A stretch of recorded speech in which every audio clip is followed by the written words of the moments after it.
Ini kejadiannya baru banget dan lagi viral di Tiongkok. Kita tahu sendiri ya, Xi Jinping dalam pemerintahannya dia itu sangat-sangat tidak suka sama korupsi. Di bulan Mei kemarin, ada satu harimau besar yang dijatuhi hukuman oleh Xi Jinping. Nama koruptor tersebut adalah Pai Tianhui. Siapa dia dan seberapa besar korupsinya? Tajani hao, nama aku Intan, selamat datang di channel aku, Dynasty. Polo shirt yang Intan pakai ini gambar Hwato ya, dokter paling pinter pada zaman 3 negara. Buat teman-teman yang nggak tahu siapa Hwato, ini linknya di deskripsi juga sudah Intan taruh.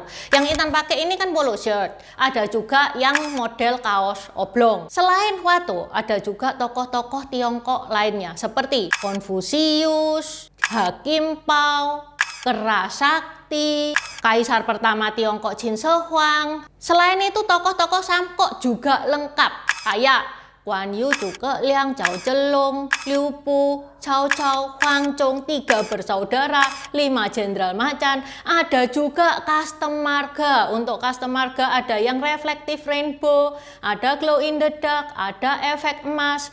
Bisa custom nama marga teman-teman masing-masing.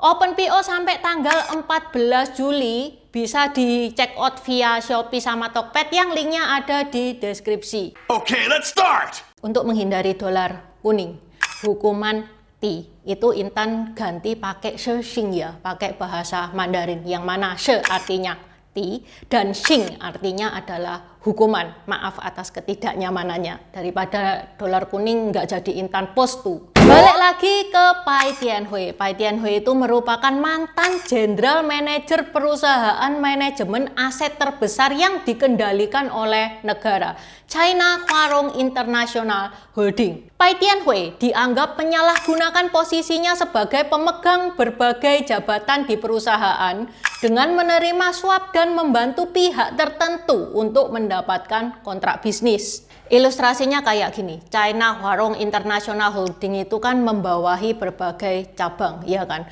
Salah satu cabangnya itu infrastruktur. Ilustrasinya, pemerintah itu kepengen ngebikin jalan tol, ngasihkan proyek ke China Huarong ini. Owner dari semen A itu mendatangi Pai Tianhui. Bro, semennya kasih no aku bro, nanti kamu tak kasih sekian. Nah, itu salah satu contohnya. Nah, kan infrastruktur bukan cuma semen doang, ada yang semen, ada pasir, ada batu kerikil, ya kan. Total Pai Tianhui ini selama tahun 2014 sampai 2018 korupsinya itu 1,108 M yuan, dan ini sangat besar banget di Tiongkok karena korupsi di atas 1 M yuan itu jarang banget terjadi di Tiongkok.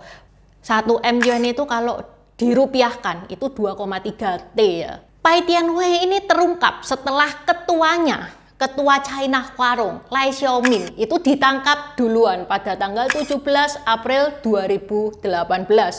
Lai Xiaoming ini jabatannya Ketua China Huarong Asset Management Co Ltd. Pangkatnya di atasnya Pai Tianhui. Lai Xiaoming ini diketahui dia korupsi sebesar 1,7 M yuan, lebih besar dari Pai Tianhui. Ya jelas lah, wong dia ketuanya, dan mendapatkan vonis Shexing dari hakim. Setelah Lai Xiaoming ini ketangkep, baru antek-anteknya itu ketangkep juga. Bukan cuman Pai Tianhui, gengnya itu banyak yang ketangkep. Seperti mantan sekretaris dan ketua Huarong Real Estate Wang Pinghua. Ya lah, kok ini ketua juga? Yang Wang Pinghua itu cuman ketua dari Huarong Real Estate doang. Real Estate doang. Kalau Lai Xiaoming itu di atasnya lagi, manajemennya soalnya. Kemudian juga ditangkap mantan wakil manajer umum Huarong International Holding Ltd Guo Qintong dan mantan wakil manajer umum Huarong Guiyang Real Estate Cao Zhejun. Semuanya ini ditangkap pada bulan Januari 2019, nggak sampai 1 tahun setelah Lai Xiaoming ketangkep. Balik lagi ke Pai Tianhui yang ditangkap bulan Januari 2019 kemarin.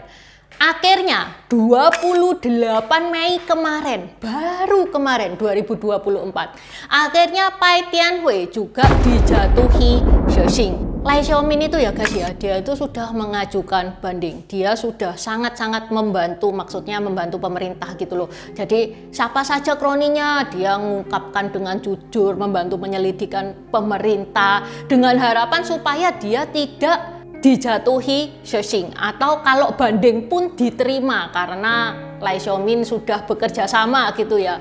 Tapi tetap aja nggak bisa. Lai Xiaomin mengajukan banding, bandingnya ditolak, dan Lai Xiaomin pun sudah dijatuhi Shexing pada tahun 2021 kemarin. Jadi Lai Xiaomin sudah beda alam sama kita. Padahal Lai Xiaomin sudah berjasa ngebongkar sindikat-sindikatnya. Ya udah, nggak ada ampun tuh. Hakimnya Tianjin itu dia itu bilang ya, rumah itu kalau atapnya miring, tiang bawah itu juga miring. Kalau atap miring dan tiang miring, rumah itu bakal roboh. Kalau Lai Xiaomin ini diampuni dari Shexing itu, tidak akan ngebikin koruptor-koruptor lain yang belum ketangkep nih, itu ada efek jera. Makanya dia tidak membiarkan kalau Lai Xiaomin ini lolos. Apalagi bawahan-bawahannya Lai Xiaomin seperti Pai Tianhui dan lain-lain, kalau lihat Lai Xiaomin sudah tidak dijatuhi Shexing, dia akan ada efek aman. Lawang ketuaku yang lebih banyak korupsinya dari aku aja tidak dijatuhi Shexing, apalagi aku. Nggak tahu ya apa Pai Tianhui itu nantinya akan mengajukan banding, tapi andai kata mengajukan pun kemungkinan untuk bandingnya diterima itu sangat sulit. Soalnya korupsi di atas 1 M yuan itu sangat susah lepas dari Shexing ini. Nggak tahu lagi kalau bandingnya itu tahun-tahun ke depan setelah Xi Jinping tidak menjabat jadi presiden, ya nggak tahu lagi ya. Pai Tianhui pun juga dianggap sangat kooperatif loh. Selama penyelidikan dia bilang jujur, dia juga membongkar sindikat-sindikat lainnya. Tapi ya tetap aja kemarin 28 Mei vonisnya ya Shexing itu. Sejak tahun 2021 sudah ada 2 orang yang dijatuhi Shexing, yaitu Lai Xiaomin yang sudah dieksekusi ya 2021 lampau, sama yang ini segera menyusul Pai Tianhui. Selain Shexing, hukuman untuk para koruptor itu semua harta disita dan wajahnya itu diekspos. Dan ini wajah diekspos itu bagi orang sana itu malu-maluin ya, bukan ketawa-ketawa kayak kita. Ada juga ya koruptor yang lolos dari Shexing. Nggak semua koruptor itu dijatuhi Shexing itu kagak. Tapi hidupnya koruptor yang lolos dari Shexing pun setelah keluar dari penjara ya nggak enak loh. Semua hartanya kan sudah disita tuh sama pemerintah. Dia masih berkewajiban untuk melunasi hutang kekurangan korupsi. Misal dia korupsi 500 juta yuan. Setelah harta disita kan nggak mungkin 500 juta yuan, iya kan? Misalkan hartanya itu 300 juta yuan. Setelah keluar dari penjara, dia harus ngebayar 200 juta yuan beserta bunganya. Nah lo, bayangin ya, keluar dari penjara, cari kerja itu susah. Apalagi mukanya dia itu sudah diekspos. Andai kata dia itu hoki gitu ya, dapat pekerjaan dengan gaji UMR, itu pun sampai Xi Jinping besanan sama Joe Biden tetap gak akan bisa ngelunasi guys. Saking hebohnya berita ini sampai dibuatin dokumenter videonya loh, dan dokumenter videonya itu nunjukin wajah. Sebelum Intan mengakhiri video ini, Intan mau ajak teman-teman flashback sebentar ke pemerintahannya Jiang Zemin. Saat Jiang Zemin menunjuk Zhu Rongji sebagai orang untuk ngebasmi koruptor. Nah, Zhu Rongji itu nuangkep banyak banget koruptor. Bahkan quote-nya Zhu Rongji itu terkenalnya di seluruh dunia. Beri saya 100 peti mati, 99 akan saya kirim untuk para koruptor dan 1 untuk saya kalau saya korupsi. Dan dia memang membuktikan perkataannya. Kalau teman-teman pengen tahu siapa itu Zhu Rongji, ini linknya di deskripsi juga sudah Intan taruh. Lihatan guys, Intan cari sumbernya ini susah loh, karena Zhu Rongji ini rahasia negara juga nih ya beritanya. Nah, sejak zamannya Jiang Zemin ya, hubungannya Xi Jinping sama Zhu Rongji ini sudah sangat bagus. Mereka hoping, mereka itu sama visi dan misinya, sama-sama benci sama koruptor. Makanya setelah Xi Jinping jadi presiden, dia juga sangat-sangat kepingin memberantas koruptor, benci banget sama koruptor. Sampai sekarang, Curongci ini masih hidup dan dia dilindungi loh sama Xi Jinping, soalnya Curongci ini banyak musuhnya ya, dan nyawanya itu terancam gitu loh. Jadi Xi Jinping itu mesti ngasih pengawal buat Curongci kemana-mana. Tertangkapnya Lai Xiaomin dan kroni-kroninya itu berita yang besar, prestasi yang sangat besar sekali, karena ini korupsinya jumlahnya besar banget. Masa gini aja prestasi gede, korupsinya itu cuma 1 miliar yuan loh. Lah jangan salah guys, di Tiongkok sana sekarang ini loh guys, di tengah pejabat yang tidak korupsi, ada yang korupsi 1 miliar yuan. Itu heboh banget pasti. Itu sudah dianggap, meskipun kita merasa alah itu cuma 2T, loh itu besar banget bagi mereka untuk ukuran korupsi. Oke, sampai di sini dulu bahasan Intan hari ini. Buat teman-teman yang mau nambah-nambahi, seperti biasa silakan coret-coret di kolom komentar. Terima kasih sudah menonton. Buat subscriber baru, selamat datang. Terima kasih sudah menonton videonya Intan sampai habis.